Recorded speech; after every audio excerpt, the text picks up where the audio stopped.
Continuamos en No hay derecho.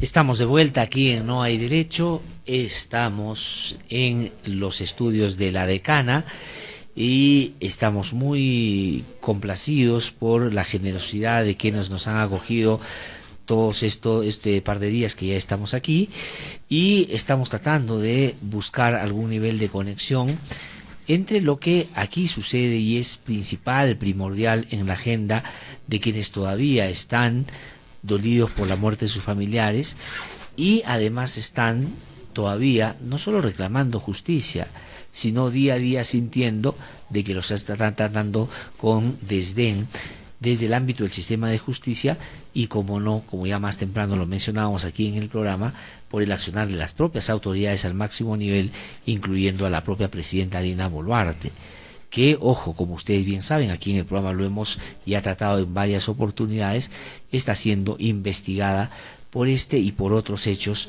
que lamentablemente dan cuenta de un acto desproporcionado y letal, como ha dicho la Comisión Interamericana de Derechos Humanos, en la respuesta a las protestas que se produjo en diciembre, en enero en adelante, aquí en el sur del país. Vamos, como lo habíamos mencionado más temprano, a conversar con el doctor César Quispe Calcín. Él es abogado de los familiares de las víctimas aquí en Juliaca durante las protestas. Doctor Quispe, gusto de saludarlo, muy buenos días, muchas gracias por estar con nosotros esta mañana, aprovechando en el buen sentido el estar en los estudios de la decana para poder hacer esta conversación. Muy buenos días. Qué gusto, estimado doctor Glatzer, un gusto saludarlo y encontrarnos en este espacio que muchas veces nos acoge también a nosotros, y desde la experiencia que tenemos de escucharlo, sin duda esto va a ser una conversación muy importante, así que estamos aquí a tus órdenes. No, muchísimas gracias a usted por su tiempo esta mañana y por lo que están haciendo en este caso en particular. Quisiera, para referencia de quienes nos siguen, usted es el abogado de cuántos de los casos, digamos, que están en giro, como se dice, en este momento, para después ya entrar al detalle de en qué estadio está cada uno de ellos. Claro que sí.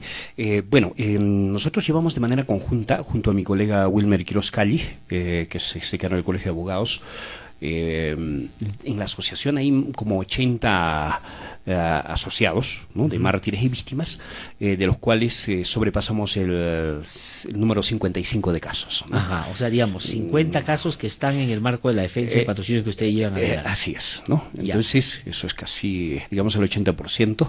Hay colegas también que están llevando otro número de casos, ¿no? Tanto aquí en Juliaca, algunas carpetas que también se han aperturado desde los casos o los hechos de ILAVE, también de Juli. Entonces son otros colegas también que patrocinan esos casos. De acuerdo. Sobre los casos que están directamente vinculados al patrocinio que ustedes desarrollan, ¿cuál es, digamos, la sustancia del caso? ¿Cuál es la teoría del caso que ustedes están impulsando en torno a los hechos que se produjeron en los días que yo ya he mencionado?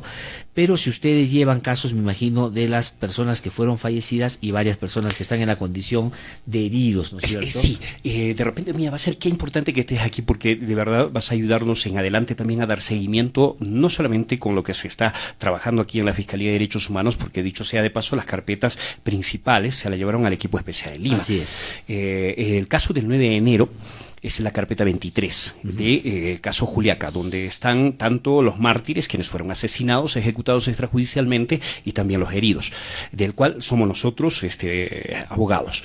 Luego hay otra carpeta 05, que es la de Macusani, donde hay 2 ejecutados extrajudicialmente. Entonces, esos 2 casos principales que desde enero se lo han llevado a Lima a fines de mayo. Pero, te comento, mi querido Glatzer, que en el camino han ido surgiendo muchos más casos. ¿Cómo es esto? Obviamente, lo que he dicho hace un momento de Juli, de ILAVE, también hay otra carpeta de los soldaditos, pero luego de eso se ha ido empoderando los ciudadanos que han sido heridos por bala o por perdigones. Y actualmente incluso hay casos del 14 de diciembre que recientemente han ingresado la denuncia porque antes no lo han hecho por temor, por miedo. ¿Y se han incorporado, doctor, a las carpetas que usted lo está mencionando o se han abierto otras carpetas? Se han abierto otras carpetas. De acuerdo. 6 de enero otras carpetas, 7 de enero también, 9 de febrero también, incluso el 26 de julio. Y para redondear el tema de números, son más de 30 carpetas fiscales que se han aperturado en la región Puno en un contexto de graves violaciones de derechos humanos. Ahora, si usted tendría que expresar algún nivel de argumento de por qué esto ha ido pasando después de la apertura de los primeros casos, ¿en qué se sostendría? Digamos, en que, claro, los ciudadanos han empezado a darse cuenta de los niveles de afectación en su caso y han empezado a acudir al sistema de justicia para que se encaminen ellos también, ¿no? ¿Cuáles, todos están agrupados en la asociación? No todos. Estos últimos no. No todos. Hay otros casos por la lejanía también, porque son de distintas provincias, entonces otros no están en la... de acuerdo, esa no es una condición, ¿no? Es verdad, solamente referencial para quienes nos siguen lo pueda, o sea, no es que están obligados a participar para que su caso se considere caso. ¿Cuánto ha afectado, ya que usted puso el énfasis en eso, la decisión del Ministerio Público de llevarse los casos al equipo especial que funciona básicamente en Lima?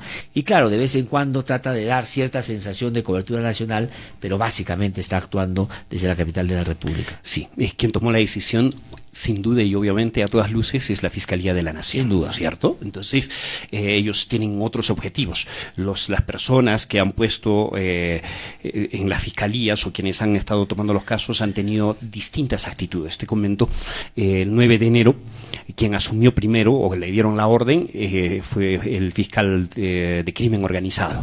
Sí, el doctor Chávez Costrín inclusive viajó aquí a la ciudad y daría la sensación que esa era la primera estrategia de la Fiscalía. Exacto. ¿No? Y es más, incluso personas vestidas de civil, no sabemos qué tipo de funcionarios de parte del Estado fueron al hospital a amedrentarlos, ¿no? A decirles que los iban a denunciar de terrorismo. Ahora, pero esa perspectiva pues, de criminalidad organizada, ojo, y le pregunto, no tenía la voluntad de esclarecer los hechos de las muertes, sino de empapelar a los que se habían pronunciado y a los dirigentes, digamos. Exacto, entonces eso es lo que podemos... a las propias víctimas. Exacto, eso es lo que podemos lecturar de esos primeros momentos, primeros minutos del 9 de enero, por razón por la cual incluso muchas víctimas agraviados del hospital se tuvieron que salir, por más que estuvieran mal, por alta voluntaria. Claro, ¿no? Entonces, por temor a que puedan terminar encaminando su caso en casos de criminalidad organizada. Exacto, entonces enero y febrero lo tuvieron primero crimen organizado, luego la Fiscalía Penal Común, y se peloteaban entre ellos, y a tal punto de que no tuvimos acceso, ni los agraviados, ni la defensa, porque con mi colega y otros colegas, desde el 9 de enero estuvimos aquí ayudando, acompañando a las víctimas, pero a fines de febrero hicimos nosotros una conferencia de prensa muy grande a nivel internacional. Eso ayudó a que la Defensoría del Pueblo, estaba todavía la doctora Rebollar, ¿no? Y la Coordinadora Nacional de Derechos Humanos, la Red Muki, con toda esa presión se logró gestionar la Fiscalía de Derechos Humanos, que se instaló el 3 de marzo. 6 de marzo le trasladan la carpeta y nos damos cuenta que habían avanzado 7 tomos y habían dejado de hacer diligencias tan importantes como las de las pruebas de absorción. ¿Quiénes habían dejado de hacer? Los primeros dos fiscales. Ya, por eso le quiero preguntar, porque esto que usted llama de manera más coloquial peloteo entre en el Ministerio Público tiene consecuencias. Absolutamente. No es que solamente es, oye, mira, qué difícil saber qué fiscal está investigando, sino ese tiempo que se pierde, esa poca claridad en el caso, ese desinterés por hacer diligencias, tiene consecuencias. Así es. ¿Y qué cosa llega ya a las Fiscalías de Derechos Humanos? En el momento que ustedes ya pueden apertonarse. Sí, ahí vimos 7 tomos. Estaba el fiscal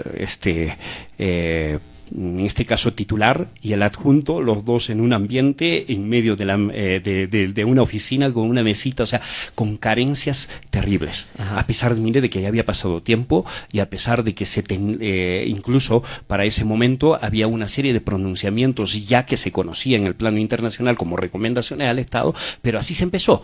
Incluso teníamos que nosotros mismos, cuando solicitábamos copias, escanearnos para tomar conocimiento. ¿no? Entonces, pero así fue que empezamos.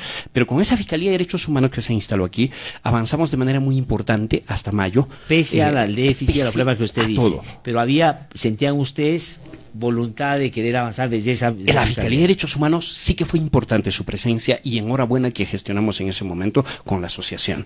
Entonces, para que se lo lleven a Lima, estuvimos en el tomo 27, donde habíamos introducido de manera muy significativa. Muy significativa, y habíamos avanzado las declaraciones de los deudos, de los heridos, de los testigos, todas las pruebas documentales de contexto que nosotros la llamamos, ¿no es cierto?, en el derecho, que no solamente son los informes de la Human Rights Watch, que dicho sea de paso, incluso son 2 informes. Hay informes de comisiones, de misiones internacionales de derechos humanos que estuvieron aquí, colegas que estuvieron de diferentes países, se introdujo todo, incluso las herramientas necesarias para que la Fiscalía trabaje, por ejemplo, el protocolo de Minnesota, que es muy importante en este tipo de grave violación de derechos humanos. Ahí le pido que nos detengamos un ratito, es decir, todos los informes, o buena parte de ellos, que se hicieron por instituciones independientes fuera, imagino el de la Comisión Interamericana de Derechos Humanos también, se han incorporado a las carpetas en ese primer momento, que salta de 7 a 27, digamos, el número de carpetas. Así es. O sea, pero si eso no hubiera pasado, y si hubieran con las 7 carpetas trasladado a Lima, de pronto hubiera sido más difícil que se hagan todas estas cosas que usted ha mencionado. Exacto, por eso es que cuando se lo trasladaron a Lima pegamos un grito al cielo, pero lamentablemente todos sabemos cómo están controlando ahora todos los aparatos de poder y en este caso el sistema de administración de justicia en el país. Entonces tenemos que lidiar contracorriente contra todo eso. Por esa razón es que en todo este tiempo del trabajo que se ha hecho desde los mártires, las víctimas, la asociación, los abogados, es que se ha avanzado, yo diría, en el empoderamiento de sus derechos de la gente, y de tal manera que ahora, por ejemplo, la próxima semana, antes de poner esto de la próxima semana, como un paréntesis anterior, la carpeta 05 de Macusani que te había referido, ¿sí?, ¿no? Se avanzó algo sumamente primordial, algo sumamente importante. Se empezó contra los que resulten responsables, ¿no? Pero en agosto se avanzó, se fue incorporando a 5 y hace 1 semana y media, 2 semanas, se logró incorporar a 2 que son parte de la cadena de mando ya como investigados de los miembros de la policía. Y estamos presionando y estamos trabajando duro para que en el caso de Juliaca, carpeta 23, sea lo propio. Entonces, por esa razón, por ejemplo, la próxima semana tenemos importantísimas diligencias en el lugar de los hechos donde cada víctima ha sido agraviada por las fuerzas del orden. Ahora, obviamente ya, digamos, con la presencia del Ministerio Público en el marco de la actuación del equipo especial que está en Lima viendo los casos. O sea, van a venir a participar de estas diligencias. Así es. Ya. Ahora, pero antes de eso, porque me gustaría que eso lo desarrolle un poquito más, quería preguntarle yo, cuando usted dice que en ese tiempo que estuvo el caso en manos de el equipito chiquito de derechos humanos del Ministerio Público acá, se avanzó de manera significativa con testimonios, diligencias, se incorporaron los informes internacionales, nacionales también, se tomaron testimonio a las familiares de las víctimas, imagino, se también presentaron pruebas audiovisuales que se consiguieron, imagino, de algunas personas, de medios, etcétera, pero quería preguntarle si ahí también ya se empezaron a producir, por ejemplo, interrogatorios de policías, militares, mandos policiales, militares de la zona. ¿Ya esa carpeta, cuando va a Lima, incorporaba esos elementos? Testimonios importantes, ¿no? Esta última parte todavía no. Todavía no. Se lo llevaron a fines de mayo y en junio se completó con algunas diligencias respecto de los agraviados con el doctor Guillermo Pacheco, que ya había asumido en el equipo especial. En julio sí que avanzamos ahí más bien, las declaraciones de los efectivos policiales. Entonces ahí descubrimos, por ejemplo, y también gracias al uso, porque se hizo las diligencias de manera virtual, ¿no? Con el Meet.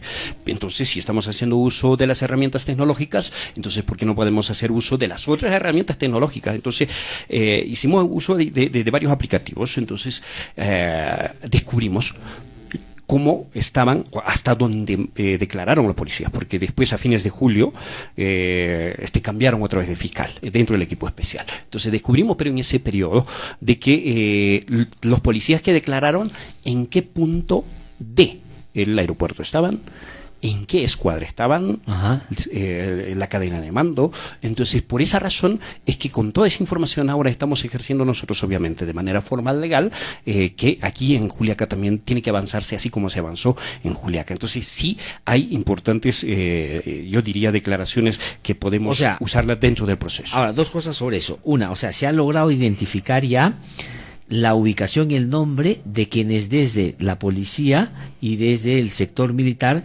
operaron en los espacios donde se produjeron los hechos. Ya se tienen los nombres, se tienen, digamos, los grados, la participación que pudo haber tenido cada uno de ellos en el operativo. Todo eso ya está. Así es. Pero falta todavía otro número de policías que no han declarado. O sea, lo que se avanzó fue hasta fines de julio. ¿Ya? A fines de julio cambiaron de fiscal. Ahora está la doctora Nancy Chávez a cargo dentro del equipo especial.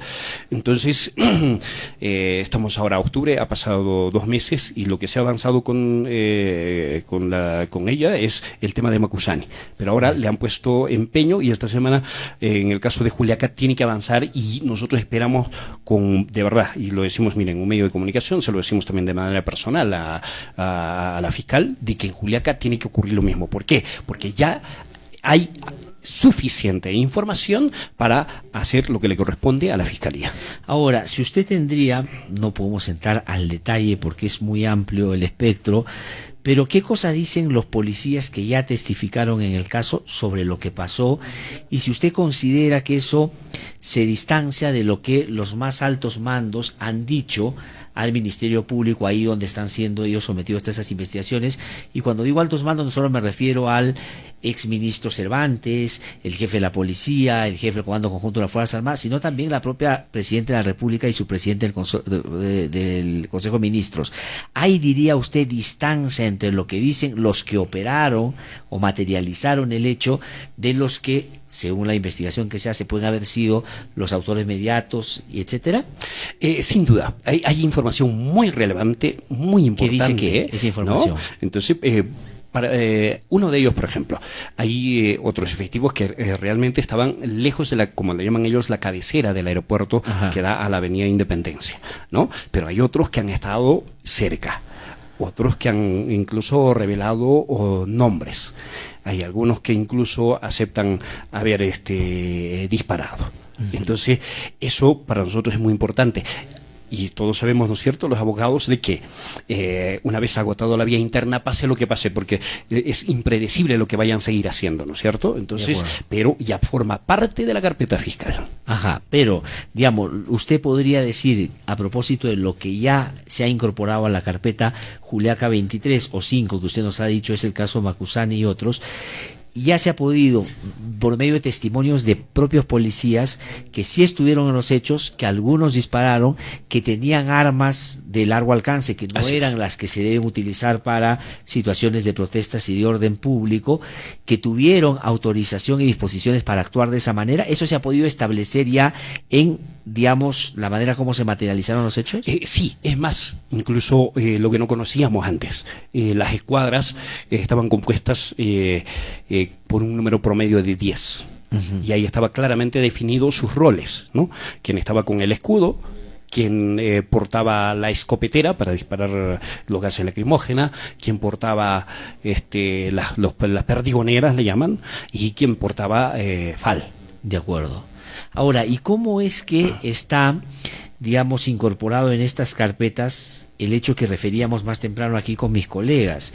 Estamos ahora en Radio La Decana, que estamos más o menos a 20 minutos del aeropuerto, y ellos daban cuenta de que aquí a media cuadra fueron asesinadas 2 personas. En esta esquina. ¿Cómo se puede explicar que si el argumento de defensa de quienes están investigados es ellos estaban protegiendo el aeropuerto porque había un grupo, comillas, vándalos, terroristas, etcétera, que querían tomarlo, ¿no?, que se hayan producido muertes a 20 minutos del aeropuerto? ¿Cómo está incorporado eso en la carpeta? Aquí en la esquina de la radio, esto es Ramón Castilla con Moquegua. Ahí hay 2 personas que conocemos ahora, ejecutados una menor de edad, dicho sea de paso, un menor de edad, ¿no? Un menor de edad, Brian.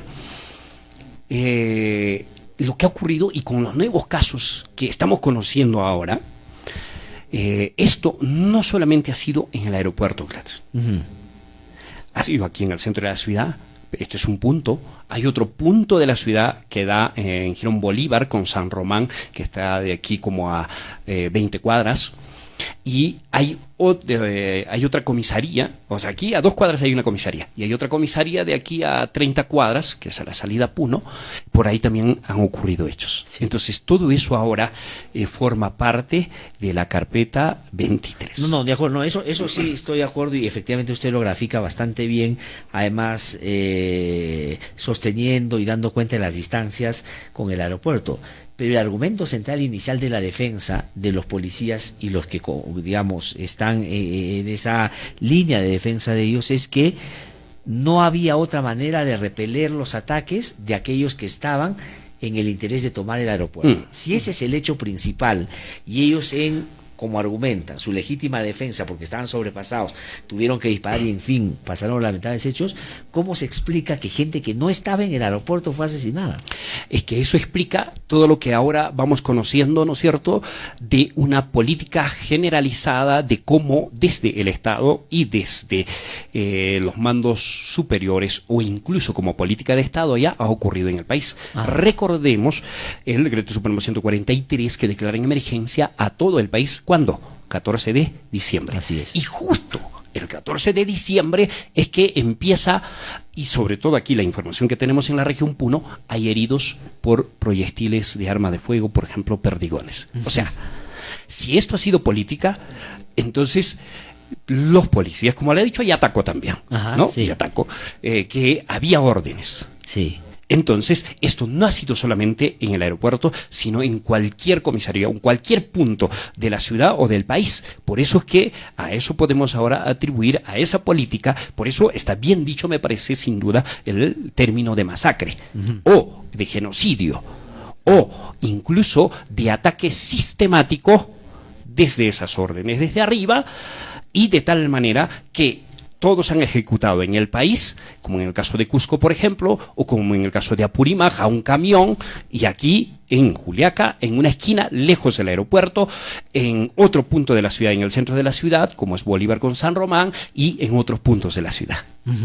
Ahora, ¿cuánto puede impactar? Usted ha mencionado lo del suboficial y Ataco, que él aporte en el detalle sobre las disposiciones que les dieron y lo que estaba a la base del traslado de personal policial de Lima hacia Juliaca en esos días, y todos con armas que no eran para protestas, sino eran más bien para, digamos, otro tipo de respuesta a otro tipo de criminalidad, no a la protesta social, obviamente. ¿Cuánto eso aporta de manera significativa? Porque esos son datos que vienen de la propia policía. Él está ahora sometido a un procedimiento en el fuero militar policial, y lo más probable es que lo sancionen por desleal y por haber, digamos, hecho estas declaraciones. Eso por un lado. ¿Cuánto aporta eso? ¿Y cuánto de utilidad tiene lo que se ha conocido, están diciendo los altos mandos? El comandante general de las Fuerzas Armadas, el doctor Gómez Latorre, el general Gómez Latorre, ha dicho que él, por ejemplo, informaba a la presidenta de la República de todo lo que estaba pasando. Y el ex ministro del Interior, el general Cervantes, en retiro, él ha ido más allá. Ha dicho que no solo informaba, sino habían quedado con la presidenta en con qué periodicidad tendría que informar. Así es. Y además que recibían retroalimentación de la presidenta y disposiciones frente a los hechos. ¿Eso cuánto, digamos, ayuda en el caso para la cadena de mando? No, ayuda de manera muy significativa, es muy importante. Es más, podemos poner ahí como ejemplo su primera declaración de Dina. Recordemos, ¿no? Donde decía, prácticamente se lavaba la mano, ¿no? Coloquialmente hablando, igualmente Otárola. Pero después de eso, además de la torre, también otros efectivos, no solamente Yataco, también el jefe del Comando Conjunto de las Fuerzas Armadas, se traen abajo toda su estrategia legal. Y ahora, con todo lo que ha ocurrido y con lo que se está avanzando, no solamente en Puno, con esto de los efectivos policiales, también en otras regiones, sin duda aquí ya está convencido, creo yo, las fiscalías y en este caso el equipo especial también, con toda esa información con que cuenta para tomar las decisiones correctas en este tiempo que corre las investigaciones. Entonces, el aporte de estas declaraciones o de los otros mandos o del otro de policía de Ataco son sumamente importantes. Ahora, ahí quisiera ya por cuestiones de tiempo ir cerrando, pero preguntarle por esta especie de retroceso en las declaraciones de la presidenta sobre los hechos, ¿no? Hace unas semanas en Pichanaki, ella dijo públicamente que quienes fueron los responsables de las muertes, ellos mismos, es decir, los propios manifestantes, afirmó en una plaza pública la presidenta, para enseguida decir que el responsable de las muertes estaba en Adiroz y se refería al presidente Castillo. Después de eso ya no ha querido declarar en el Ministerio Público. Hubiera sido interesante que le pregunten sobre esa información. Claro, guardó silencio, ¿no? ¿Por qué? Porque ya había contradicción con lo primero que dijo y con lo que dijeron los altos mandos, y también, recordemos, el 28 de julio, pidió perdón. Sí, claro. Entonces, como pide perdón y después dices otra cosa. Exactamente. Eso, por ejemplo, ¿cómo lo toman ustedes como abogados y cómo lo toman los familiares de las víctimas? Eso por un lado. Y por otro lado, las declaraciones públicas del presidente del Consejo de Ministros, el señor Otárola, que va a Perumín y dice que ellos no les temblará la mano para volver a hacer lo que hicieron si es que se trata de darle tranquilidad y paz al país. Y se estaba refiriendo a estos hechos que estamos comentando. Eso, más allá de ser declaraciones políticas, ¿considera usted como abogado que podrían tener impacto en la investigación completa? Totalmente, sí, sin duda eso, y eso lo hemos visto, ¿no es cierto?, desde lo que de la experiencia tenemos en el país, ¿no es cierto?, el caso de Fujimori, de Montesinos, de Hermosa Ríos, entre otros, ¿no? Y ahora lo que dicen ellos, 1, 2, 3, 4 versiones, esto va a ayudar, obviamente, para formar todos esos elementos de convicción en el Ministerio Público, que es el titular de la acción penal, y obviamente a nosotros nos va a ayudar también, ¿para qué? Para que nosotros, a través de los instrumentos que nosotros estamos premunidos, le digamos, miren, aquí están los elementos, de tal manera que esto va a servir en adelante. Y no solamente eso, miren, fijémonos, lo que dice esto en Perumín, Otárola, se condice con lo que ellos premiaron con bonos a quienes ejecutaron, ¿no?, de manera genérica, extrajudicialmente a ciudadanos en el país. O sea, ellos, imaginemos en el argumento que ellos han dado al Ministerio Público inicialmente, que nada tuvieron que ver con los hechos, que esto es un asunto de la policía y los militares. Pero una vez que ellos conocieron de los hechos, lo que es legítimo reclamarle a esas autoridades qué hicieron para parar lo que ya habían visto. Así es. Y lo que hicieron es ascender a Otárola, al primer ministro, dar bonificaciones y tener un discurso público de aliento a la policía y a los militares que ya habían cometido eso, ¿no? Así es. Entonces, todos esos elementos son como una telaraña que se va tejiendo. Por eso es importante todo este tiempo de la investigación preparatoria, para que formemos todos los elementos de convicción y pasemos a la siguiente etapa. Pero bien decías en una reunión, recuerdo, mi querido Gliatzev, no estamos como en los 90 ahora, o como en los 80, o como hace 50 años atrás. Hoy hay todo tipo de herramientas que felizmente lo hemos aprovechado y lo hemos introducido en la carpeta fiscal, ¿no? El uso de las tecnologías, el uso de las redes sociales, los medios de comunicación a nivel nacional o los medios de comunicación locales, las transmisiones en vivo que se hacían, diferentes comunicadores sociales, fotografías, videos, todo eso. Incluso hay una última cuestión que se ha ido introduciendo en la carpeta fiscal, es todos los cartuchos, los tipos de cartuchos que han utilizado en Juliaca, ¿no? Y ha sido introducido también en la carpeta fiscal para las pericias correspondientes, y seguramente eso también va a seguir ayudando. ¿Por qué? Porque hay distintos tipos.